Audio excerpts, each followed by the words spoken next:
Alright. Yes, meron tayong isda. Ayan. Ayan. Yan ang ating gagawin ngayon. Wala tayong magawa, kaya tayo magluluto. Luluto tayo ng sweet and sour.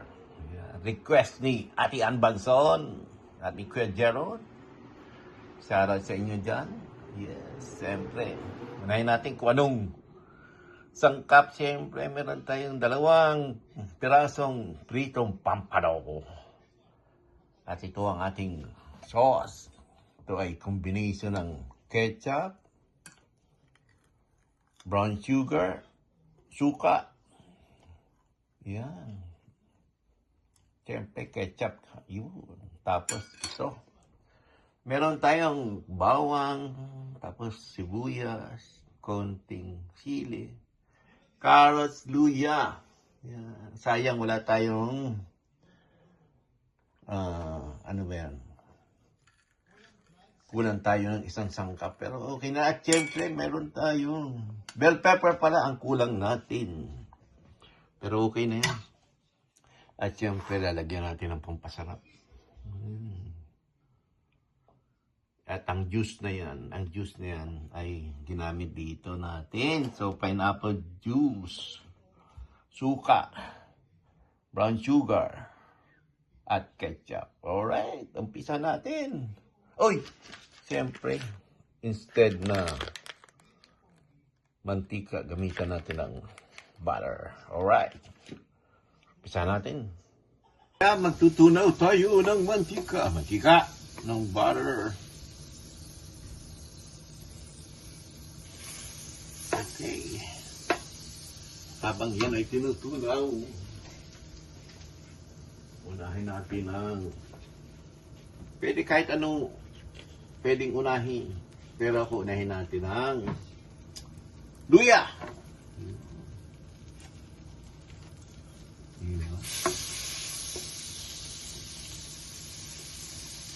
Luya agad para mabango.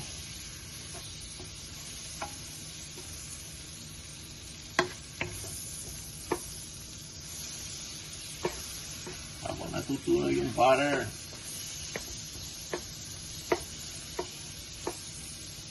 masabay na natin ang sibuyas.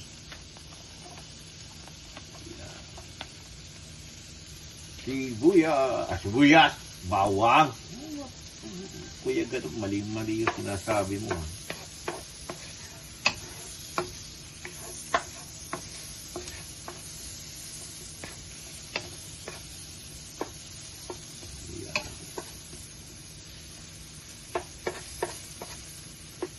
Lagyan na kagad natin ng ano. Huwag na natin patagalin. Sibuyas agad. Alright. Sabay na.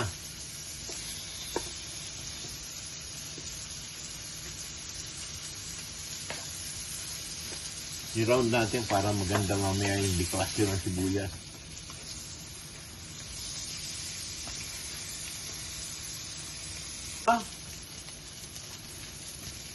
Sabay na natin yung carrots, yung sili. Yan, carrots.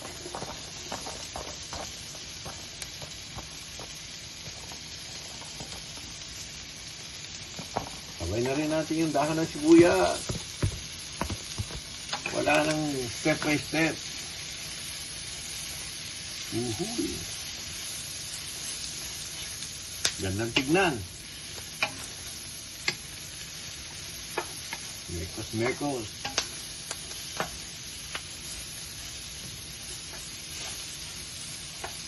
Ayun.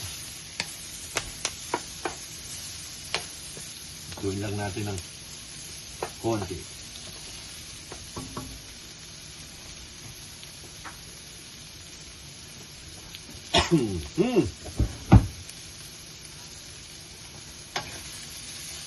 Okay.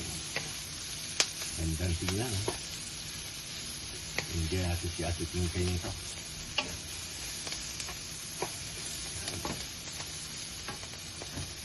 Tapos lagay na natin itong kombinasyon ng pineapple juice, suka, at asukal.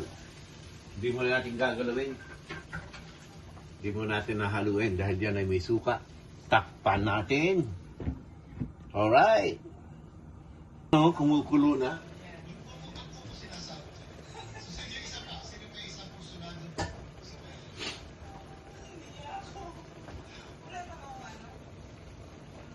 Lagyan natin yung cornstarch.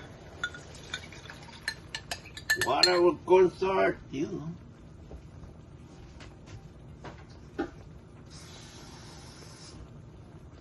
Natin ng konting tubig. Yan. Okay na yan. Siyempre, titimplahan natin ng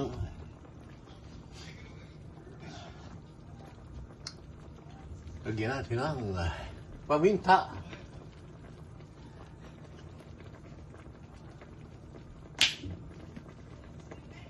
Yan. Yan.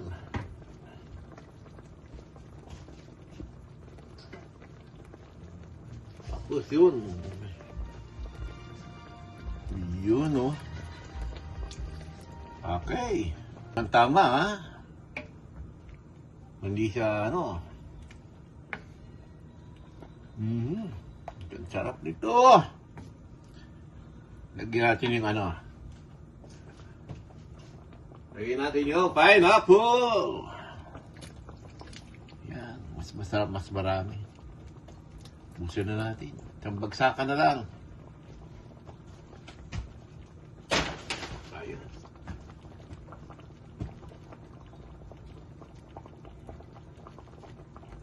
Di ba? Lapot, oh. Tama yung lapot niya. Alright. Yan.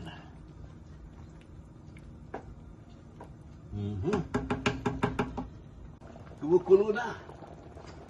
Pwede na natin ilagay yung isda.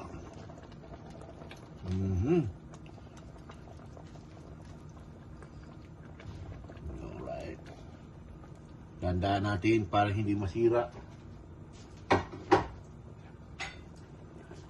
Lublob lang natin yan. Ganda. Ito sinasabing salsa pa lang, ulam na. Yan. Yan.